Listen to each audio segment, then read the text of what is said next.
Evangelho segundo o Espiritismo, capítulo 5. Bem-aventurados os aflitos. Bem-aventurados os que choram, porque serão consolados. Bem-aventurados os que têm fome e sede de justiça, porque serão fartos. Bem-aventurados os que padecem perseguições por amor da justiça, porque deles é o reino dos céus. Bem-aventurados vós, os pobres, porque vosso é o reino de Deus. Bem-aventurados os que agora tendes fome, porque sereis fartos. Bem-aventurados vós, que agora chorais, porque rireis. As vicissitudes, aflições, sofrimentos, da vida têm, pois, uma causa, e como Deus é justo, essa causa deve ser justa. Eis do que todos devem compenetrar-se.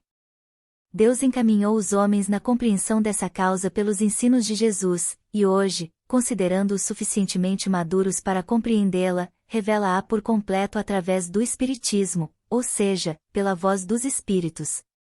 Estas têm duas origens diversas, causas atuais ou causas anteriores. 1. Remontando à fonte dos males terrenos, reconhece-se que muitos são a consequência natural do caráter e da conduta daqueles que os sofrem.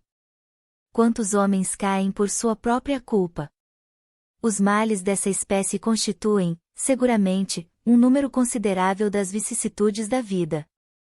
O homem os evitará, quando trabalhar para o seu adiantamento moral e intelectual. 2. Há males que, pelo menos em aparência, são estranhos à vontade do homem e parecem golpeá-lo por fatalidade. Por exemplo, deficiências físicas, desastres naturais. Ora, a causa sendo sempre anterior ao efeito, e desde que não se encontra na vida atual, é que pertence a uma existência precedente. Por outro lado, Deus não podendo punir pelo bem que se fez, nem pelo mal que não se fez, se somos punidos, é que fizemos o mal. E se não fizemos o mal nesta vida, é que o fizemos em outra. Esta é uma alternativa a que não podemos escapar, e na qual a lógica nos diz de que lado está a justiça de Deus. É em vão que se aponta o esquecimento como um obstáculo ao aproveitamento de experiência das existências anteriores. Se Deus considerou conveniente lançar um véu sobre o passado, é que o passado traria inconvenientes muito graves.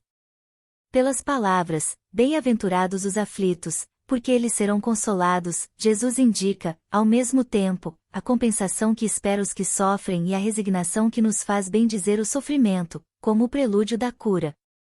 Bem-aventurados os aflitos. Pode, portanto, ser assim traduzido: bem-aventurados os que têm a oportunidade de provar a sua fé, a sua firmeza, a sua perseverança e a sua submissão à vontade de Deus, porque eles terão centuplicadas as alegrias que lhes faltam na terra, e após o trabalho virá o repouso. Quando a morte vem ceifar em vossas famílias, levando sem consideração os jovens em lugar dos velhos, dizeis frequentemente: Deus não é justo. Por que medir a justiça divina pela medida da vossa? Podeis pensar que o Senhor dos mundos queira, por um simples capricho, infligir-vos penas cruéis? Nada se faz sem uma finalidade inteligente, e tudo o que acontece tem a sua razão de ser.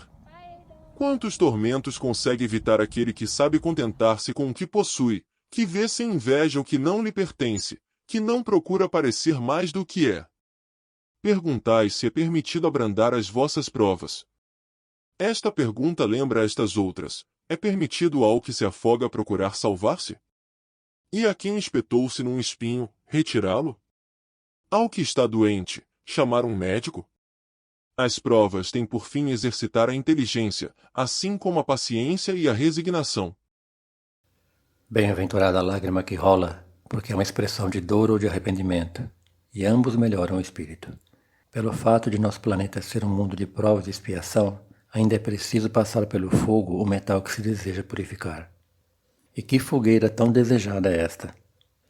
A aflição desta vida nos remonta ao passado e redime nossas faltas perante a lei, assim como nos corrige dos desvios do caminho atual, e é a forma mais dolorosa, embora eficiente. Existe outra forma que o homem prudente deve aprender e ensinar, a do amor, e da sua autotransformação em um ser melhor, um espírito renovado pelo esforço próprio e pelas bênçãos de Deus. Médicos revelam que a eutanásia é prática habitual em UTIs do país. Apesar de legal, a eutanásia, um apressar, sem dor ou sofrimento, a morte de um doente incurável, é ato frequente, muitas vezes, pouco discutido nas UTIs de hospitais brasileiros. 16 médicos ouvidos pela Folha confirmaram que hoje o procedimento é comum e veem a eutanásia como abreviação do sofrimento do doente e da sua família. Entre eles, há quem admita razões mais práticas, como a necessidade de vaga na UTI para alguém com chances de sobrevivência, ou a pressão, na medicina privada, para diminuir custos.